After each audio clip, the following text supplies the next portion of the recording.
Hello guys, good morning. It is actually the morning here. I thought I'd give you a little look at the Borderlands two things, the Ultra HD texture patch and of course the Commander Linth and the Fight for Sanctuary DLC that's available now. One thing you need to notice here is that it's telling me it's not downloaded. It is downloaded. All my mates had a bit of an issue with this.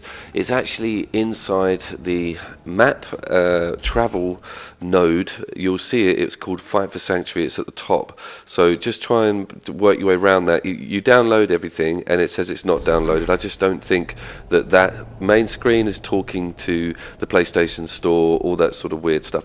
But it is free, up for a couple of weeks, right up until July, I think. So I was really interested to have a look at this because, as you can see here, it's a bridge between the Borderlands 2 end story and, of course, the Borderlands 3 lore and where that game's going to start, how they're all ending up in that situation. So really interesting. Friend.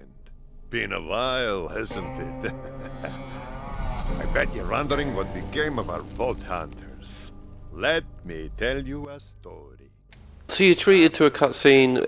There's sort of various stuff pointed out to you, but I don't want to sort of go into this too much because I think you should all look at it for yourselves. And of course, if you're interested in Borderlands and Borderlands lore, then this is a real nugget for you. It's good to have that cool art style at the start of this as well. You might remember that from the start of Borderlands 2. It's nice to see that again. It's nice to see that they've put a nice, healthy amount of effort into this. I was thinking because this is free, because this is so late in the cycle for Borderlands 2, it might be a little bit skimpy on sort of content, but no, this is really good. This is fully fledged. The Commander Linth and the Fight for Sanctuary DLC is massive, and I'm really impressed with it actually so far. I've played it offline and online, and let's have a look.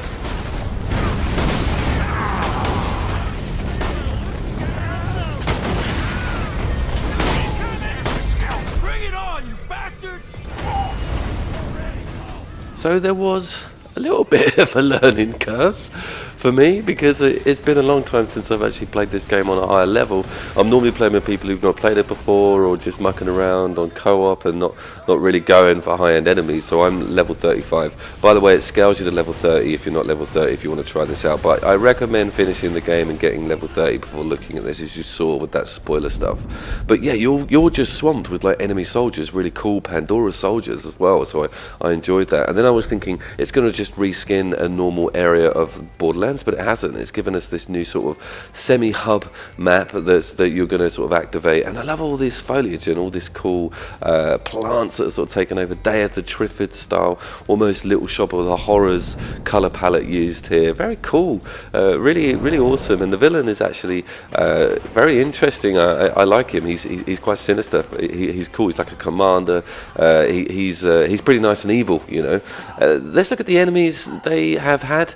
So then the normal guys, but they've obviously been taken over by this sort of plant disease, viral disease, and they are very almost zombie-like. So they just charging you basically. There's not too much range involved here. They're throwing slag bombs at you, which you kind of get your head around pretty quickly. But it just doesn't hold back with its difficulty here at the start. I was really sort of thinking, wow, this is pushing me. It's nice to be pushed in Borderlands. I think maybe 40% of Borderlands, especially the front end, is quite easy, and it's only when you start to get challenged, start having to think about using different element weapon types, then that's the part that I really enjoy. And that's exactly what happened here. I sort of found out they're kind of impermeable to fire. That was their weakness. I had to sort of switch out, get my Malwan pistol on, which I may have actually found in game. I did. So yeah, that's another thing. You want a good electric gun and you want a good fire weapon on all levels, be it sniper, machine gun, shotgun, everything.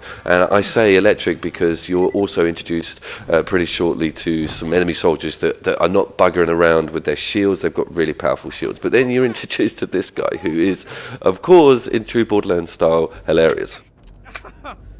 Go, heading.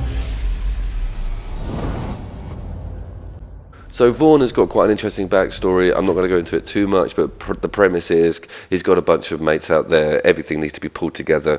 And I also, you might know that you can look at weapons, indeed, you can inspect weapons in your inventory. And I wanted to check out the patch. I wanted to see this HD patch, how it worked on sort of quite close-up game model graphics. And yeah, it's good. It's actually really good. I mean, you've got to have a Pro and you've got to have a 4K TV. But we were all thoroughly impressed. It's a noticeable difference. It's not one of those gimmicky things that gets put in, doesn't really flesh out. It's good. And this is now, we're getting into it now, so you actually go inside these plant hives, and there's a very interesting game mechanic introduced, which is to do with this gas. So you've got these spores in the air, and you can see the areas where the spore is and isn't. When you're within the sporing area, you have a meter come up, which actually tells you that you're being exposed, and that you have a certain amount of time to get out of that area.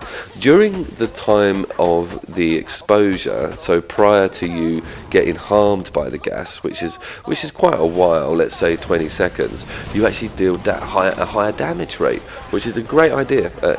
Not exactly a game-changing mechanic, but it's really cool to have that introduced, have another angle put in, and of course these skags have been taken over. They're slightly different, they're spitting slightly sort of gooier stuff, and everything's had a nice sort of lick of paint in regards to the plant theme to it. So very cool. I'm not disappointed with this at all. And remember, this free.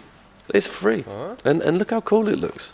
This is I've got this in HDR footage, but this game doesn't suffer too badly on carryover, so I've kept it on. Did a little pan of that mountain there, all the spores drifting around. It's a different world. It's something that you're not going to find in Borderlands 2. Certainly not going to find in any of the previous Borderlands. So it's a very clever thing for them to do just prior to the third one coming out, to inject some new content into this game, get people coming back in. There was a mid-level boss here. I'm now fighting with my mates.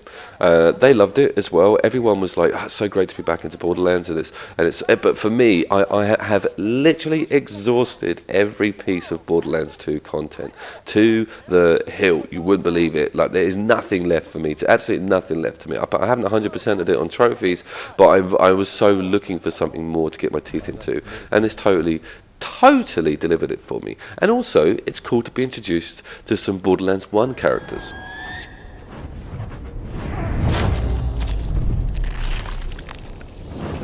So closing comments on this, I wanted to just talk about whether it's worth, actually hunting it down and getting it downloaded, and or even if you're if you're half in the bag with Borderlands and you've maybe know that it's free for this month. Yeah, I forgot to mention that. Borderlands Bloody the Handsome Collection is free. I am mind blown again for this month. So go out there and enjoy it. Incredible game, incredible piece of DLC. Have a look at the other DLCs as well, for God's sakes. They're worth every penny. Even more so the fact that you've got all of them involved in the Handsome Collection. And actually, Borderlands is going on a new video for me. You'll see what's happening. The video is getting shot this afternoon. They've got the boys around.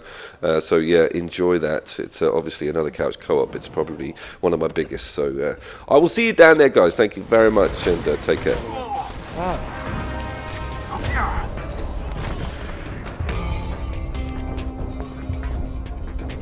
Can you save that guy for me, Nick?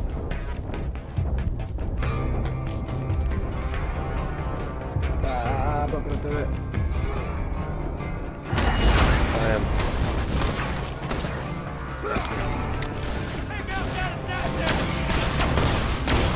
Oh, he got us both.